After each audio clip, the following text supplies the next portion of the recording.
Jamie Vardy. The player who lived the dream of every non-league player: to win the Premier League. But how did he achieve this seemingly impossible feat? Well, his story begins when he was dropped by his academy, Sheffield Wednesday, at 16 years of age. He joined 8th Division club Stocksbridge Park Steels, where he made his senior debut in 2007 at the age of 20. Now, you may be thinking, being the player he is, Vardy cruised past this stage in his career. Wrong. In fact, this was the time period where he faced the most hardships in his career. Being paid only £30 a match, he needed a full-time job to survive. This included 12-hour factory shifts of manufacturing medical splints and crutches. He really was on the edge of retiring. After all, he never had any idea of his true footballing ability. He nearly joined the army but was, luckily for us, rejected. On top of this, he faced an assault charge. After going to his local pub with his deaf friend, he noticed a couple of people on the street mocking his mate for his disability. To this day, he admits that he isn't proud of the way he handled the situation, but he doesn't blame himself, as he would always stand up for his mate. Due to this, he was given an ankle monitor and had a curfew of 6 p.m. That meant he had to play with the uncomfortable device on his leg and had to be subbed off early on away games to rush home before curfew. At night, when he really needed to rest his body and mind from the amount of work and football he was juggling, his ankle monitor would glitch, leaving him frustrated and unrested. At this point, Vardy really was just playing for fun, which actually benefited his performance. He was scoring goals and goals and goals, which caught the eye of Neil Aspin, manager of 7th Division team Halifax Town. The deal was done for a transfer fee of $15,000 in 2010. Vardy's form was unfazed by the step-up, scoring 25 goals in 37 appearances. By now, he was able to quit his full-time job and turn his focus to performing on the pitch.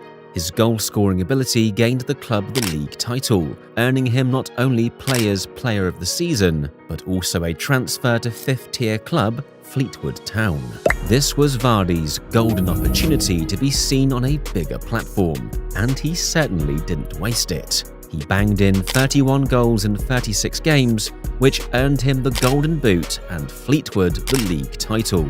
His pace, aggression, and eye for goal caught the eye of Leicester City, a championship side at the time, who agreed on a $1 million deal for Vardy. The step-up took adjusting for Vardy, scoring only 4 goals in 26 games. This took a toll on his confidence and even pushed him close to early retirement. He was genuinely suffering from depression and alcoholism, having thoughts of becoming a party rep in Ibiza. However, Nigel Pearson backed Jamie Vardy and it paid off the next season. After missing out on Premier League football due to his Watford goal, Leicester was more than determined to find themselves promotion. Vardy made a compromise with his previous diet. He introduced himself to a pre-match ritual of guzzling 3 Red Bulls, a double espresso, and an omelette. While this made many people skeptical on the meal's effectiveness, it was enough to turn his form back around. Vardy bounced back to his usual self and bagged 16 goals to get Leicester promoted to the Premier League. Vardy's first season in the Premier League was rather average stats-wise, although in one particular game, the non-league legend gained global attention against Manchester United.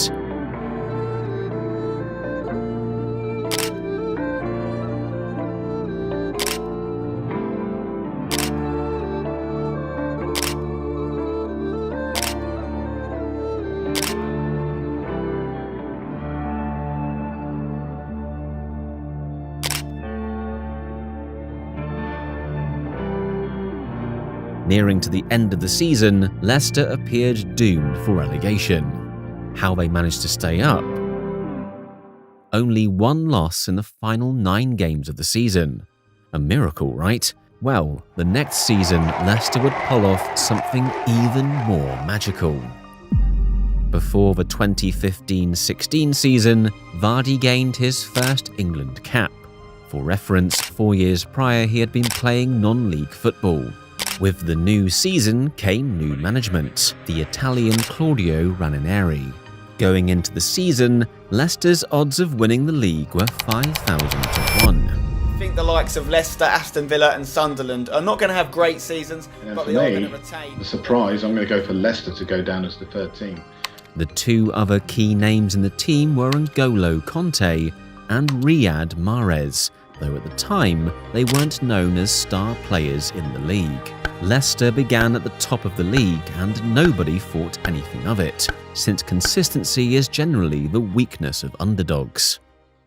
The fans were taken by surprise when Leicester continued to perform, especially Leicester's talisman, Jamie Vardy.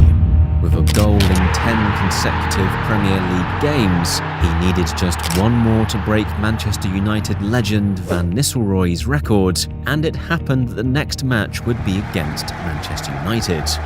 The United fans tried to get into Vardy's head by chanting Van Nistelrooy's name, but it's Jamie Vardy. Me, all me. The final battle for the top spot came down to Leicester City and Tottenham Hotspur, with media asking one question: who is going to stop Leicester? Harry Kane posted a picture of hungry lions on Twitter, essentially telling everybody that he was going to finish the job. Harry Kane's team headed into the match against Chelsea, which would basically decide Tottenham's survival. They needed a win to survive. Vardy hosted a watch party of the match at his house for his teammates, and it did seem like Tottenham were running away with it.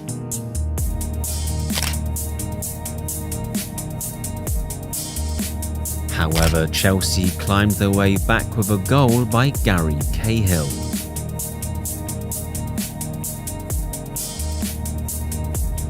Then an 83rd minute equaliser by Eden Hazard to seal the deal. Celebrations erupted amongst the Leicester players and fans as they enjoyed their first ever Premier League title. Not only did Leicester win the league, but Vardy was also given Premier League Player of the Season and was ranked 8th in the Ballon d'Or. He later went on to help Leicester win their first FA Cup, played in the Euros and even the World Cup. And after all this, Vardy has remained loyal to Leicester to this day, as a way of repaying them for giving some non-league player a chance. Even Arsenal matched his release clause and was willing to hand him a contract, but he didn't budge. So, let's recap.